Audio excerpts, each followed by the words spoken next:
Good morning, magical people. I was hoping to make this video before my children woke up, but I can hear them downstairs now, so let me run through this as quickly as possible so that you're not hearing my 12-year-old raging to Fortnite. And I did want to make this video as quick as possible for people anyway, because I'm not exactly an expert on tarot, but when I was studying tarot, I spent many hours sifting through the information, and I really felt that the process was made more complicated than it needs to be. So I've tried to just get down to it to make it as simple as possible. And the goal would be that after this video or after reading my book, it's on Amazon, 33 pages, very simple. One sitting, you'll be able to get some accurate self-readings. So there is no one that is a better expert of your life than you. And tarot is nothing dark. It is about connecting with your inner light. It is about connecting with your higher self. You hear people say namaste all the time. That's pretty profound. The God in me sees the God in you. You know, the higher self is that part of you. It's your soul that's on both sides of the veil, always trying to get your attention with signs and synchronicities and messages. Tarot makes that process very simple to get those messages from your higher self. So for all those people who are saying that it's devil's work, get a clue. Please don't get another booster shot. We just got to redo history here a little bit. But I've been a therapist for about 2 decades. And, you know, people always ask you, what's your advice? And we say, we don't give advice, but we help you to figure out how to advise yourselves. So when I was learning the cards, trying to memorize all 78 cards, I thought, well, like, what the fuck is this card even saying here? So I put it in the perspective of, okay, what would my advice be if I was this card? Because therapists don't give advice, but your higher self can give you fucking advice. So I connected with my higher self. I jotted down a sentence for each of the 78 cards in the deck. It seriously took me like 78 minutes. And so it's just a general sentence of advice that can be applied to really any deck. But the structure of the deck, I made this little handout because I'm a visual person. Very first card is card 0. That's the Fool. The Fool is me, the Fool is you. The main character of the story, of the remaining cards here.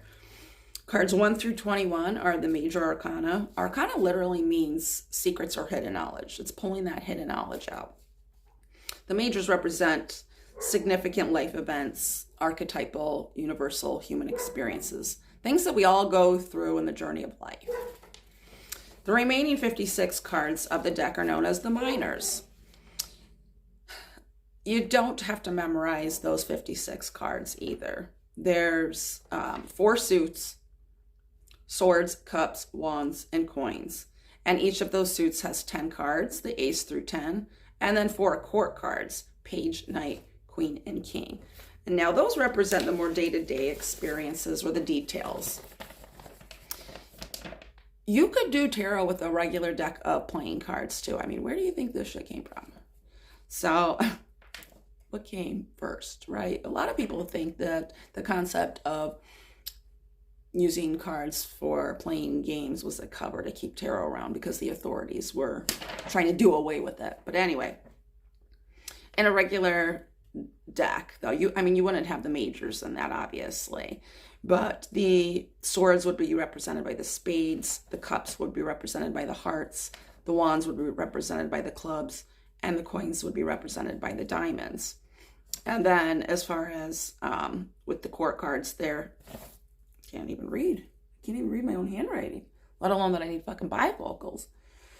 So the court cards: page, knight, queen, and king. But in a regular deck, the jack would represent both the page and the knights.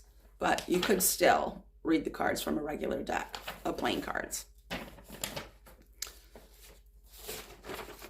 I don't know if that visual aid kind of helps. It helped me to make sense of it.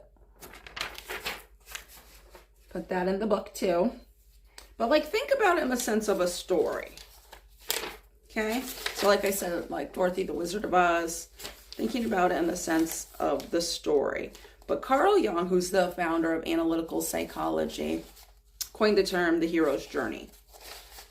The Fool is the hero. All right, we're all heroes in our own journeys. Where is my paper here? I'm sorry, this is not going to be a perfect video. I'm just keeping it real and getting this shit done. All right, here we go. Let's think about it in the sense of a story. Card 0. Cards 0 through 21. These are the majors. I'm going to tell the story of the hero's journey. So there's the Fool. Just think about it as me. I'm the Fool here. Just starting out my journey. My very first 2 experiences in life are represented by cards number 1 and 2. The Magician and the High Priestess. A lot of these cards also, you'll see the duality of it. There's the masculine and the feminine. That's just about the balance.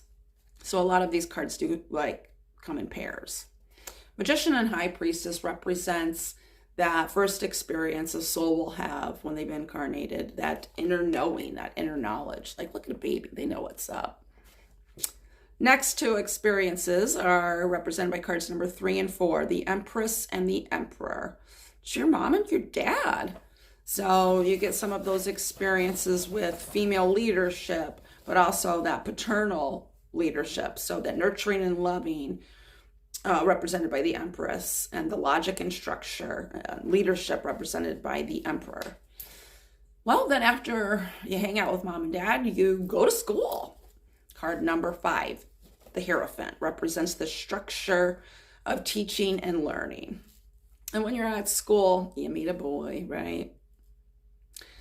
Card number 6, the Lovers. So represents romantic or spiritual unions, intimacy, choices. Based on those choices, where are you going? Card number 7, the Chariot. Moving forward, taking control, has a feeling of travel and success.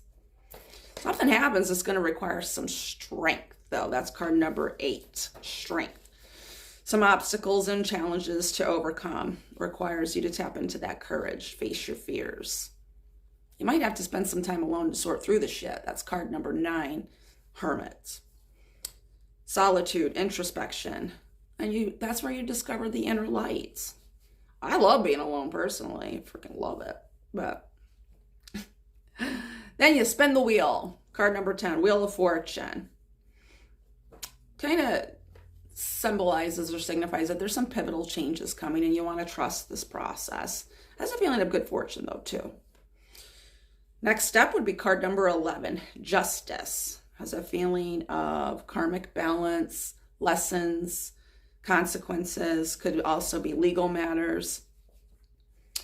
Following that would be card number 12, the Hanged Man. So you did something wrong, I did something wrong, and then I'm upside down, my world's upside down. Because look at that card, the Hanged Man card. It's just a completely different view. That person's world is upside down. No surprise, next up, Death card. Number 13, it's the end of a cycle. Doesn't mean necessarily at all a physical death, but it could be regarding mortality issues, but more often than not, it's about a transformation, a metamorphosis, and an ending of a cycle. Requires that inner patience and balance. Card number 14, Temperance. Represents self-control, harmony, transmutation. So you transmute that shit. But the devil comes along. Card number 15. Toxic patterns, addictions. What's the word I'm thinking of here?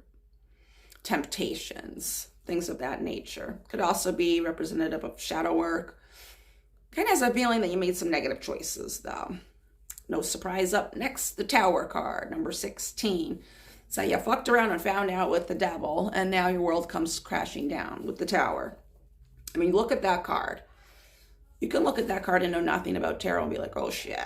Because it's a building on fire and people are falling out of windows or jumping out of windows and all hell's breaking loose. So, but you need that chaos. You need those upheavals. You need the foundation to be completely destroyed so that you can build new. And you can transform shit. That's when the Star comes out. Card number 17. You know, you make a wish upon a star. Has a sense of hope, faith. Make that fucking wish. might come true if you fucking order it. Why am I cursing so much? All right. Up next, the moon. The moon comes out. Has a feeling of some mystery, secrets, but also about following your intuition. And up next, the sun will come out. Card number 19. That has a feeling of optimism, happiness, blessings. That has more of a masculine energy, where the moon has more of that feminine energy. So again, a lot of these cards come in pairs. The sun, though, also, I think it's important. That when I see that card, I think, like, embrace your inner child. And we didn't all have happy childhoods, but it's about the idea of stop and smell the roses. Just be in the present moment and appreciate all that's around you. Blow those fucking dandelions. Make those wishes that were on that star. Up next, Judgment, card number 20. That is when I have an awakening. It's like all these revelations, and it's a rebirth. Feeling a little more enlightened. Returning to the world, a transformed person. That's card number 21, the World card. So you see the majors, how it tells the story of the person meeting all these people, having these experiences, and returning to the world, a transformed person. So a lot more knowledge and wisdom, but then the learning processes begin again. So that we're always learning. We're always starting on some new journey. Just when you've mastered one, another one comes along. So then with the minors, like I said, you don't have to memorize all of these cards. If you know, there's my handout here. My God, I'm getting old. My back hurts. How I'm leaned over like this. All right. If you know the meaning of the suits and the meaning of the numbers, you can generally interpret any card with a little help from your intuition. So the swords. Think about this, though. Just to me, it just makes sense. Swords are thoughts. Thoughts, well, let's just think, back up here, Danielle, back up. Explain it a little bit better. I do have a visual aid for that, too, which I was so proud of, actually. I have to find it now. Just kind of relating tarot to cognitive behavioral therapy, because, you know, everybody relates it to Jungian psychology, and certainly it absolutely relates to Jungian psychology. But it also relates to me, in my brain, it just made sense to connect it to cognitive behavioral therapy. So your thoughts determine your feelings that determine your behaviors. And then there's the things. So if you can see that. The swords represent your thoughts. The cups represent your feelings. Wands represent your behaviors, and the coins represent the things, the shit. Just makes sense.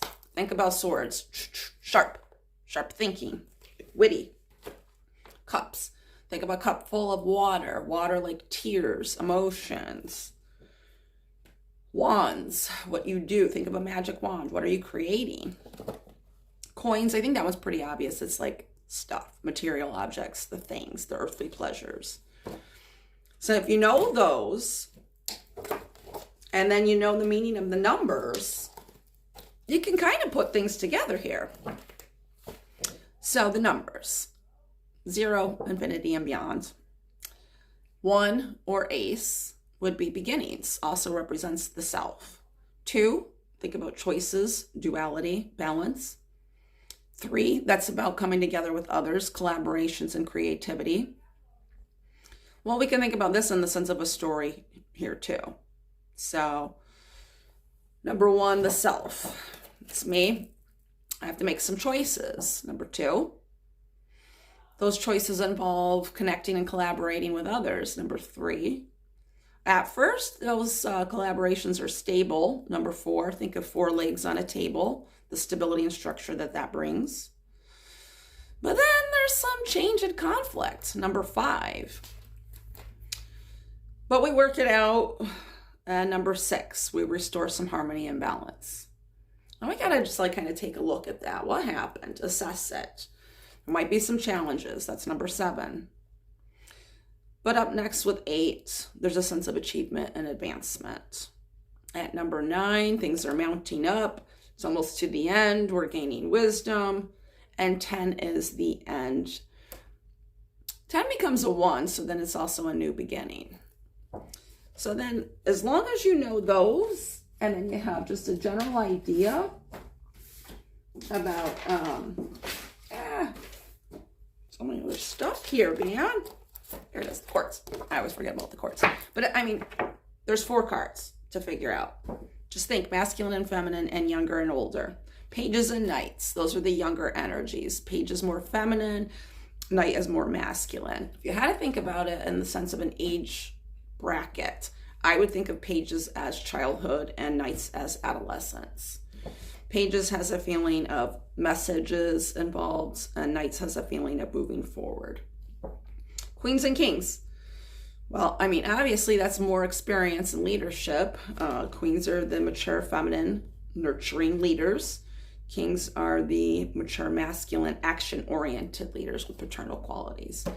So just think about that for a minute. For example, if you had, we'll say, 4 cups. Well, you know that 4 means stability, like those 4 legs on a table. And you know cups means emotions. So, I mean, you have a general idea that that means some pretty stable emotions, for example. All right, so how do you pull the cards? First of all, though, how do you choose your deck? Well, you should choose mine, first of all. I did make a deck. I put the quotes directly on, quotes of advice from each card directly on each card, so you don't have to look up any other materials if you know nothing about tarot. You could connect, receive a message from your higher self and not look anything up. So let me just find one here. It's a good one. I don't know. I think they're all pretty. I'm quite proud of all of these, but let me see. Oh, well, that one's got my cats on. I love this one. Queen of Wands. Can you see it? Nurture action with strength, confidence, passion, and compassion. So I would say when you're going to choose a deck, choose this one. Message me, connectedfungrowwellness.com. I will ship them to you for $5, $35 for these. And they're not just for beginners, though. I mean, if you've got a collection like I do, I think this is a cool one to add to your collection. Of course, I think it's cool. But really, I think there's a misconception that you need to receive your first deck as a gift. Not everybody's got magical friends that are going to gift them a deck. And I really think that just perpetuates the whole idea that it's like you got to be in this little club or, you know, anybody can do tarot. All right. So just choose the deck that resonates for you. Choose the deck that you like. And then how do you choose your questions for your card? That is very key here. You're talking to your higher self, not other people's higher selves. So you can't ask, like, for example, I'm thinking about my daughter. She was asking about a boy. She was saying, how does so-and-so feel about me? Rather than higher self, what is the advice for me regarding so-and-so? When she changed the way she was asking her question, the cards were very accurate.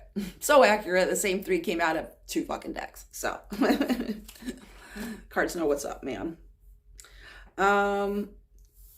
So, like, just really think about what you want your question to be. Or sometimes I just ask for a general message.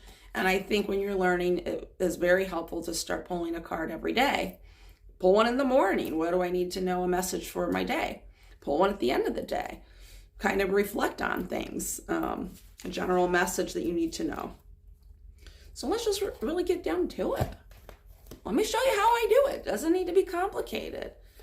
First, though, I meditate for a minute just to get on the right radio station. Raise your frequency, get on the right channel. Okay? But for the sake of the video, we're skipping over that part.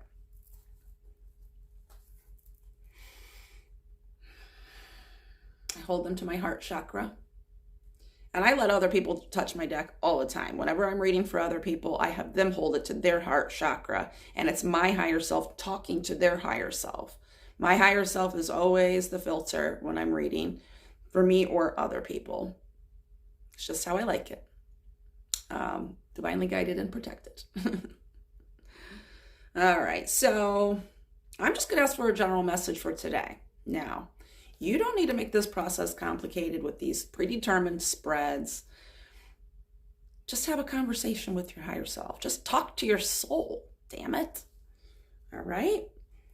I read the jumpers intentionally. A lot of readers somehow think they're mistakes or something. Every card has meaning.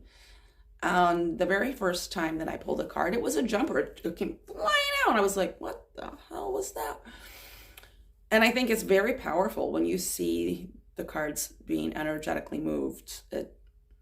It's really cool. It's really cool. So while there are many ways to pull cards, and I do like to do it based on temperature, but I'm a Reiki practitioner, so my hands get hot and cold, and I don't know if that's the case for everybody, but which is good. My favorite way is jumpers. So connect to your heart chakra. And just take your time. You might ask for one card, and your higher self might think you need 3 to answer that question. On the other hand, I've shuffled for 20 fucking minutes before, and I'm like, I asked for 3 cards, but apparently you feel that you've answered it sufficiently with 1. Oh, right. But yeah, do take your time with this. I have learned from doing this in a group setting, like you can't rush it. Just take your time. Feel it, know it, trust your higher self. So higher self, and you want to talk out loud, state your intentions. I say in advance. Higher self, give me a clear jumper. I'm looking for a 1-card message. What do I need to know about today? Make it a clear jumper. Oh. Did that pick up on camera? I don't know. Great. Death card. That's what decided to just come popping out. So I'll have to check that out and see if you could see that on video, how it just like flipped itself over. Death card though, card number 13. We talked about that. Doesn't signify a physical death. It's about rebirth and transformation, but it's a major arcana. So that tells me some significant shit might be happening today about rebirth. Well, look at me doing these fucking YouTube videos. Honestly, I can't even believe I do this. But I'm at that point in my life where it's like, I really don't give a shit what people think. And I just want to spread the word, man. And if I can promote my book, hey, and my deck. So, well, death card for today, huh? All right. So that's basically it. 22 minutes. This is the world's shortest explanation of tarot. 22 fucking minutes. Connect to your higher self, bitches.